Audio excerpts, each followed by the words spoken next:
Welcome to cube TV. నా పేరు Durga Prasad master. ఈ రోజుల్లో చాలామంది క్రెడిట్ కార్డులు వాడుతుంటారండి. అసలు క్రెడిట్ కార్డు ఎవరు తీసుకోవాలి, దానివల్ల లాభాలు ఏంటి, నష్టాలు ఏంటి తెలుసుకోవడానికి మనతో పాటు డాక్టర్ అనిల్ రమేష్ గారు మనతో పాటు ఉన్నారు. సార్ నమస్కారం. సార్ నమస్కారం అండి. సార్ రకరకాలుగా ఏంటంటే కొంతమంది మా ఫ్రెండ్స్ ఉన్నారు, వాళ్ళు 5 క్రెడిట్ కార్డులు వాడుతున్నారండి.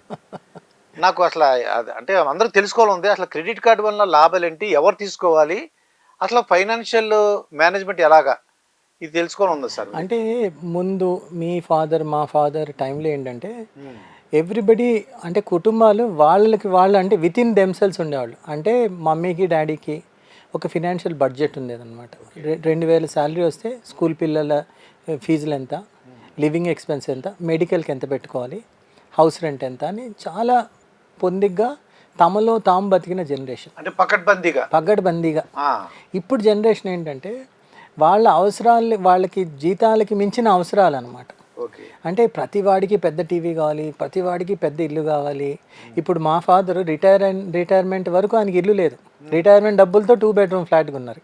ఇప్పుడు జాయిన్ అయిన ప్రతి యంగ్స్టర్కి 25 ఇయర్స్కే వాడికి 2 వీలరు, 28 ఇయర్స్కే కారు, 30 ఏళ్ళకే ఫ్లాట్ కావాలి. సో క్రెడిట్ బేస్డ్ ఎకానమీ అవుతుంది అనమాట.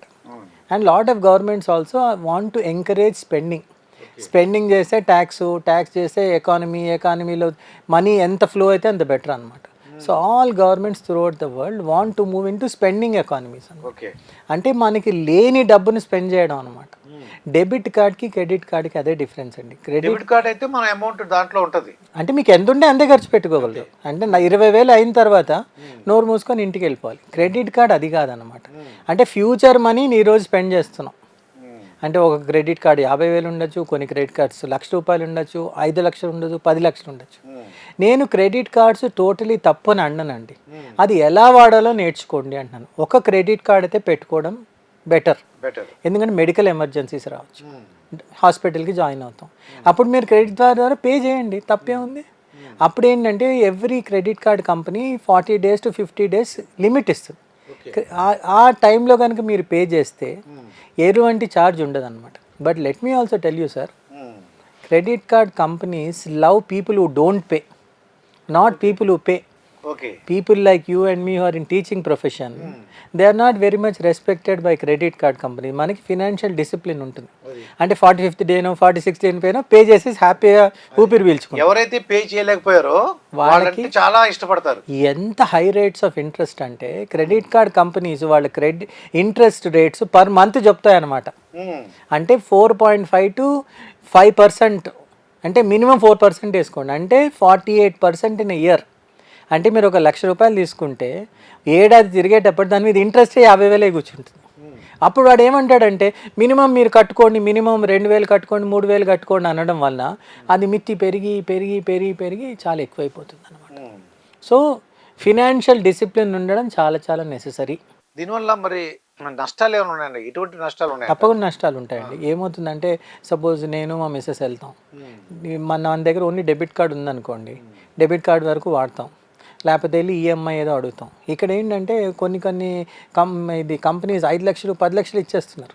టపీ మన ఒక 70 ఇంచుల టీవీ కొనేస్తాం 2 లక్షలది, కొట్టగానే 50 రోజులు మనం కట్టలేకపోతే ఏమవుతుందంటే కట్టేటప్పుడు 2 లక్షల టీవీ 3 లక్షలు అయి కూర్చుంటుంది. మొత్తం దాని మీద ఇంట్రెస్ట్ పడిపోతుంది, డమ్మ పడిపోతుంది. అండ్ వాళ్ళు ఏంటంటే సారీ టు సే, ఈ కంపెనీస్ చాలా కన్ఫ్యూజింగ్ స్టేట్మెంట్స్ పంపిస్తారండి. అసలు ఆ స్టేట్మెంట్స్ చదవలేం. అంటే పెనాల్టీ లేటు, మినిమం మీరు కట్టలేదు, ఆ రోజు కట్టలేదు. సో ఇవన్నీ బాధలు వద్దనుకున్న వాళ్ళకి డెబిట్ కార్డులు పెట్టరు. రమేష్ గారు, ఇప్పుడు ఈ 4-5 కార్డులు పెట్టుకుంటున్నారు, ఈ కార్డుల వల్ల నష్టాలు ఏంటి? నష్టాల ముందు ఫస్ట్ అడ్వాంటేజ్ చూద్దాం. ఇప్పుడు ఏంటంటే చాలా మందికి తెలియంది ఏంటంటే క్రెడిట్ కార్డ్ కంపెనీస్ వల్ల చాలా అడ్వాంటేజ్ ఉన్నాయండి. సపోజ్ ఎక్స్ బ్యాంక్ పేరు చెప్పను నేను, వాళ్ళ క్రెడిట్ కార్డు ఉంటే మీకు రాజీవ్ గాంధీ ఇంటర్నేషనల్ ఎయిర్పోర్ట్కి వెళ్ళినప్పుడు లౌంజెస్ అని ఉంటాయి, ఎగ్జిక్యూటివ్ లౌంజ్ అని ఉంటుంది. 2 ఎంట్రీ లౌంజ్ విజిట్స్ ఫ్రీ అనమాట. మీరు లోపల ఉండొచ్చు, వాళ్ళ veg buffet non veg buffet ఉంటుంది. అది మనకు పే చేయాలంటే 2-3 వేలు అవుతుంది అన్నమాట. అట్లాంటి 2 మీరు అడ్వాంటేజ్ తీసుకోవచ్చు. వీళ్ళు ఏం చేస్తారంటే credit card companies lot of commercial organization tie up పెట్టుకుంటారు హోటల్స్తో, ఎయిర్లైన్స్తో. సో మీరు క్రెడిట్ కార్డ్ కనుక పెట్టి టికెట్ కొంటే మనకి ఎయిర్లైన్ మైల్స్ అని వస్తాయి. అంటే మైల్స్ అంటే ఎవ్రీ 10,000 కిలోమీటర్స్ 100 మైల్స్ అనమాట. అంటే ఒక 5 ఏళ్ళు వాడితే మనకు ఒక న్యూయార్క్ ట్రిప్ ఫ్రీ అని, తర్వాత ఫర్ ఎగ్జాంపుల్ మీరు షాపర్ స్టాప్కి వెళ్ళారనుకో 2% డిస్కౌంట్ అని. సో ఇప్పుడు ఈవెన్ సమ్ క్రెడిట్ కార్డ్స్ అయితే మీరు ఈవెన్ పెట్రోల్ కొట్టించుకున్నా కూడా దాని మీద పాయింట్స్ ఇస్తారు. డెఫినెట్లీ అడ్వాంటేజ్ ఉన్నాయండి, బట్ ఫినాన్షియల్ డిసిప్లిన్ అనేది ఉండాలి. లేకపోతే మీరన్న డిసడ్వాంటేజ్ ఫస్ట్ ఆఫ్ ఆల్ ఏంటంటే మనం పే చేయకపోతే ఇంట్రెస్ట్ రేట్స్ పడిపోతాయి. సెకండ్ థింగ్ ఏంటంటే మనం పే చేయకపోతే మన సిబిల్ రేటింగ్స్ దెబ్బతింటాయండి. సిబిల్ రేటింగ్స్ ఏంటంటే it's a government of India fixed credit rating అనమాట. రేపు మీరు ఏదైనా లోన్ తీసుకోవాలన్నా, ఎస్పెషలీ హౌసింగ్ లోన్ కానీ, అది తీసుకునేటప్పుడు ఫస్ట్ సిబిల్ రేటింగ్ చూస్తారనమాట.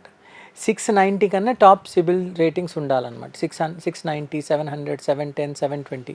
మనం కట్టలేదు అనుకోండి మన సిబిల్ రేటింగ్స్ పడిపోతాయి. ఇవన్నీ లింక్డ్ అనమాట. సిబిల్ రేటింగ్ పడిపోయింది అనుకోండి, నెక్స్ట్ టైం మనకి ఎవడు హౌసింగ్ లోన్ ఇవ్వడు, ఇచ్చిన హయ్యర్ రేట్ ఆఫ్ ఇంట్రెస్ట్ ఇస్తాడు. థర్డ్ థింగ్ ఏంటంటే మనకి డెఫినెట్లీ హరాస్మెంట్ కూడా ఉంటుంది. ఎందుకంటే ఇవన్నీ అన్సెక్యూర్డ్. సో మన వాడి ఓన్ ప్రైవేట్ రిస్క్ కాబట్టి ఈ క్రెడిట్ కార్డ్ కంపెనీస్ అందరి దగ్గర కాల్ సెంటర్స్ ఉంటాయి.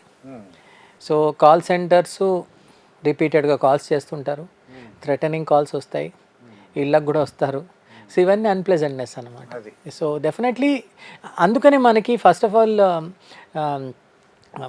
సార్ దుర్గాప్రసాద్ గారు చిన్నప్పుడు అంటారు, ఎంత దుప్పటి ఉంటే అంతే కాళ్ళు ఇచ్చేయాలి, సరిపెట్టుకోవాలి, కాళ్ళు మడుచుకొని పడుకోవాలి.